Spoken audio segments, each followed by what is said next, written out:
なんか蚕の一生をだね。なんかどうしようかわいい。あー、綺麗ですね。すっごい綺麗。初めてこれ虫以外の食べ物では言いようがないないですよね。食感ですよね。バグズクッキング落ちそう。2020年下半期は昆虫食のレシピを自分で開発したいです。井上咲楽です。はい、さくらちゃんの新しいレシピをぜひですね、開発していただいて始まりたいと思ってます。楽しみです。よろしくお願いします。今日は蚕を使って蚕のオイル漬けということで、いろんな蚕の段階ありますので、全部それぞれオイルにべちゃっとつけてみようと。おー、じゃあまず卵ですね。これはね、なんか黄色い生まれたばっかり比較的こういう黄色をしてまして、孵化する直前になって黒くなって、へー、だんだん大きくなってクワが与えるとこんな、結構これ大きいですけども、結構大きいですね。幼虫ですね。これどれくらいでこのサイズになるんですか？15日か20日ぐらいですかね。でも20日でこんな大きくなっちゃうんですね。なんか本当に触った感じ、すごくそのシルクぽい感じしますよね。ぽい感じしますね。すごいツルツルしてて、ツルツルというかふわふわって感じですね。で可愛いですよね。可愛いですね、本当に。本当よく食べるので、クワを集めるのが大変。今日持ってきてもらって結構食べてるような気がします。もうかなり食べちゃってますもんね。これ1日でなくなっちゃいます？当然なくなっちゃいます。だから1日にね、何回クワ与えないと。だから昔の養蚕農家大変だったですよね。でこっちが繭。幼虫が繭を作るんですね、これね。ここからだから色を取るわけですよ。じゃあこの中に幼虫も入ってるんですか？ちょっとやってみますか。こう縦にしてここら辺をカットします。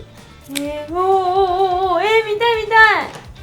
そうすると、すごいわーお、さなぎが出てきました。さなぎ出ました。でこのちっちゃいのはこれ脱皮殻です。脱皮してさなぎになるんですよね。へえ。さなぎと殻が一つの対になって入ってます。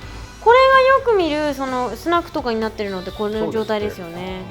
じゃあこれも取り出すの大変ですね。繭から一つ一つ取ってってことですね。普通はですね、一旦茹でて、で糸取るじゃないですか。そうするとさなぎが残って、通常さなぎっていうのは食用にする場合もあるし、よくあるのは釣りの餌とか、今だと醤油とか、あるいは肥料とか、あと鯉のね、鯉が結構好きなんですよ。で色が良くなるとか、それでそういう餌としても使われてますけど、もったいないんで人間が食べる食用としてもよく昔から、それをそのままにしとくとこれになります。それはこれは成虫ですよね。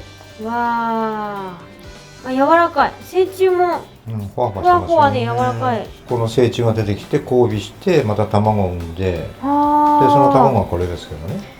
本当今日全部食べられますね。そうですね。なんか蚕の一生を食べられる楽しみにしてます。よろしくお願いします。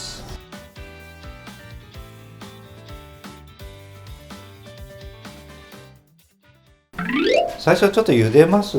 はい、わかりました。卵からいきましょうか。ちっちゃいので、お茶パックなんですけど、本当にちっちゃい。なんかすごくいい黄色っていう感じです。絵の具でつけたような。いい色ですよね。パステルカラーっぽい感じ。はい。なるほど。ちっちゃいのをお茶パックに入れてそのまま。これ本当に1分もしなくて本当にいいです。30秒ぐらいでさっと。なんかこう見ると蚕ってすごく動きもあるし、20日とかで大きくなるんだったら子供とかもきっと育てて楽しいですよね。よく学校でやりますよね。小学校で蚕を飼うそういう授業をやってる学校も多い。よく蚕を飼ってて家からクワの葉を持ってって、当番がねクワの葉当番とか言って、クワの葉当番短期間でこうね繭を作るから、面白いでしょうね。こんなもんでもいいと思います。これを取り出して、今度じゃあ幼虫いきますか。こういっちゃいます？はい。どうします？これはもう一個一個こう入れるしかしょうがないです。どうぞ。なんかもう可愛すぎて、なんか初めてちょっとためらってます。そうだね。なんかどうしよう。可愛い目が合っちゃうと。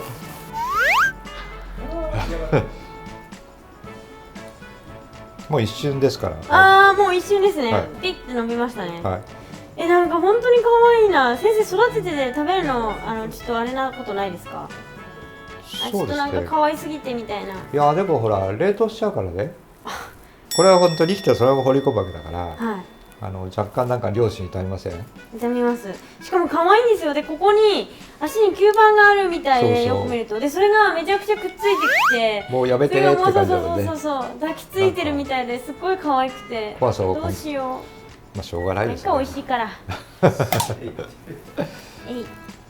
色全然変わんないんですね。色は変わらないですようね。ん。この後またちょっと加熱っていうかやるので、まあはいざっとじゃあはい揚げちゃってください。すごいブーンって伸びてる。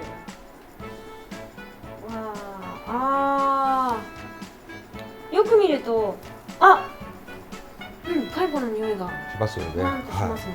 あとこれはいさっきやったように眉をカットしてはい。で取り出して、この眉はなんか使えたりとかするんですか？眉はねお風呂に入った時にはい指をさしてはい。で顔をこすってもらうとね、これですか？そうすごい美容効果があります。はい。よくこれで化粧水作りますね。これ煮出して蒸留水使って。ああ、虫の化粧水使ってるっていいですね。そうですね。ねえ、いいですよね。シルク化粧品ってあシルクります。化粧品。すごい良くないですか？自分の家で蚕を育てて、さらにそれで化粧水を作ってるって言ったら本当に自給自足みたいでいい生活。ほんまよ大きい。双子。あら不思議。こんなことあります？二つ一緒に眉を作った。まあたまにあるみたいですけどね。へえ。まあめったにないんですよ、すごい大きい。でかいもんね。確ほらかこの子たちもそっとに。はい。入れて。はい。じゃあこれで。じゃあこれで茹でっていうかで相性おしまいですよね。じゃあフライパンでちょっと焼きましょう。はい。茹でた後の水気があるんで、これでちょっと水気を切ってもらって。ほい。でも蚕って結構匂いが強いイメージなんですよね。さなぎですよね。そんな印象があります。好き嫌い分かれる香りというか。それはね鮮度の問題。これはでも酸化してないので。冷凍しちゃってるから。はい、匂いがほとんどないと思います。なるほど。よいしょ。ポリッと。でこの幼虫系はどうしても火を通すとこうビーって伸びて、ある一定伸びちゃうともう我慢できなくてピョンと破裂しちゃう。ミカンもそうですよね。だから一旦茹でると比較的中のタンパク質が固まって加熱しても加熱しにくい。なんか焼くと余計その中の内臓の緑がクワの色がこう出てきますよね。はっきり見えるような感じがしますね。結構濃い。本当いっぱい食べてるんですね。ここ全部緑。さっきひたすら食べてましたもんね。ねえ。食事中ごめんなさい。さなぎなんですけど、これも即冷凍するとまだいいんですけど、ちょっと置いといて冷凍したりすると皮がこう黒ずんじゃうんですね。これかなり黒いですよね。眉を作って即切って取り出すともうちょっと綺麗な。これ比較的ね色がね綺麗ですね。鮮やかに。幼虫はこれ冷凍する場合は一回下茹でしてから冷凍ですか？そうですね。一旦下茹でしてから。まあそれはこれに限らず、まあほぼすべての昆虫に言えると思いますけど。これ入れますか？この子。それは本当にさっとでいいので、入れてください。こっちも入れます。羽根付きでいいんですね。羽根付きで。緑と白と茶色でいい色ですね。じゃあそう。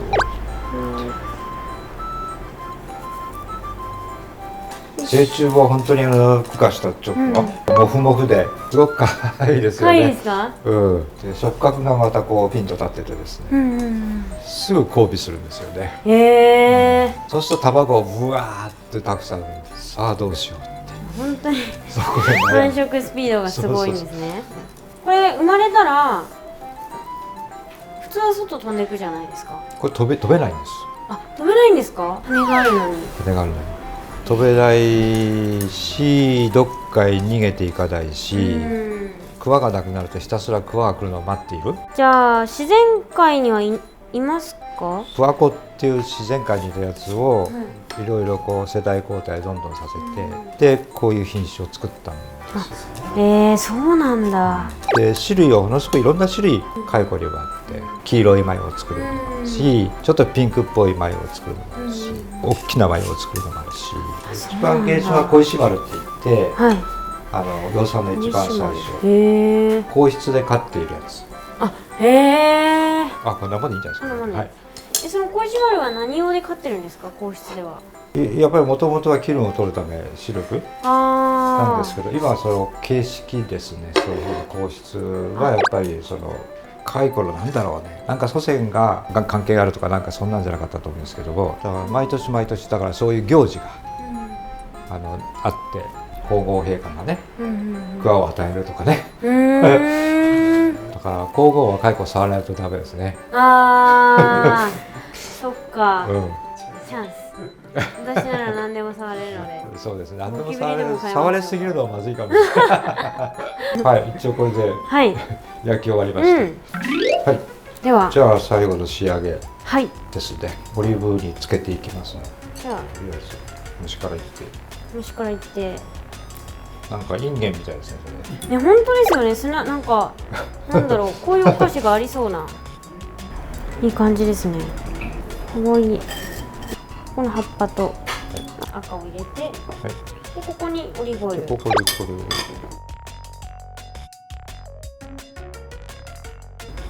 綺麗ですね。いい、すっごい綺麗。こう浮かんでる感じいいですね。いいですね、これ。なんか幻想的ですね。これ本当にインテリアみたい。桑の世界。桑の世界。蚕と桑のコラボレーション。うわー、かわいい。あと卵ですね。卵ですね。ここにじゃあ入れちゃいます。ちょっと塩入れて、ちょっとだけ。もうちょっとね。こんなもんでいいですかね。卵は。いいんじゃないですかね。じゃあこれでオイル漬けは完成です。完成です。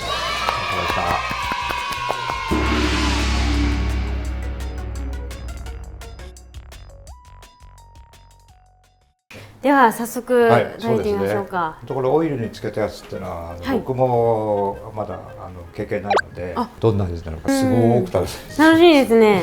じゃあいただいてみましょうかね。はい。香りはやっぱり完全にオリーブオイルですね、正直。さなぎからいきましょうか。いただきます。いただきます。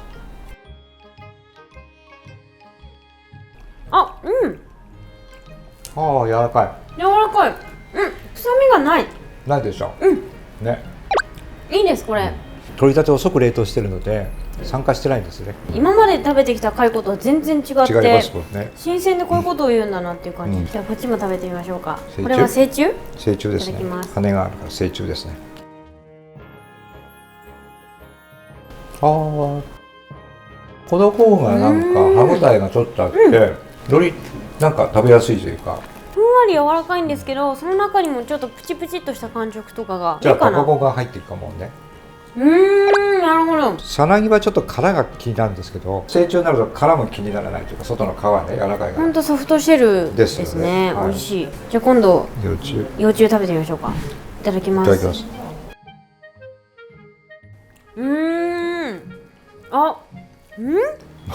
なんだこれ。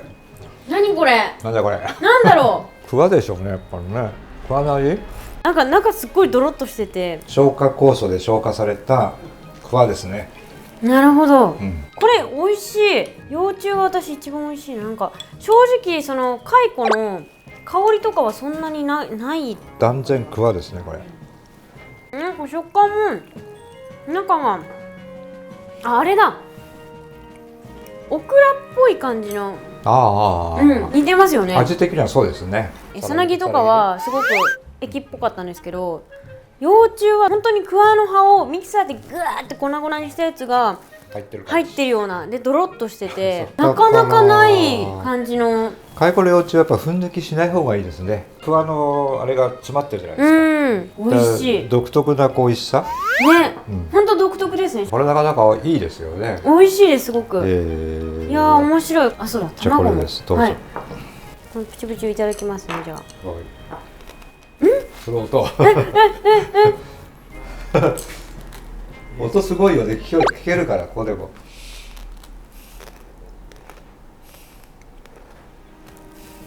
で初めてこれ、なんだ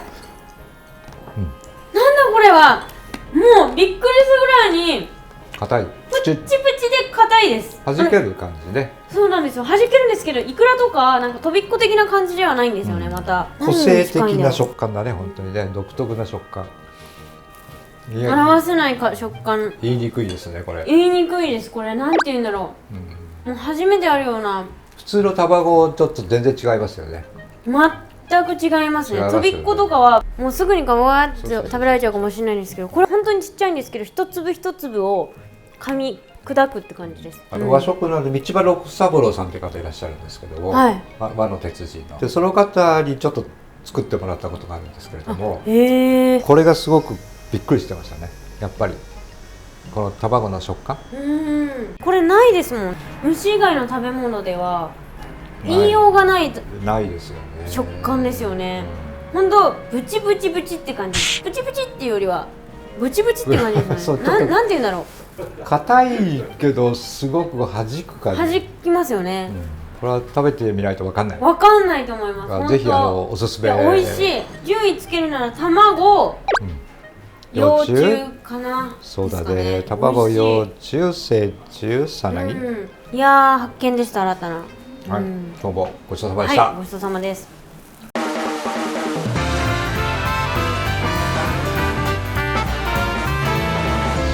ンネル登録待ってます。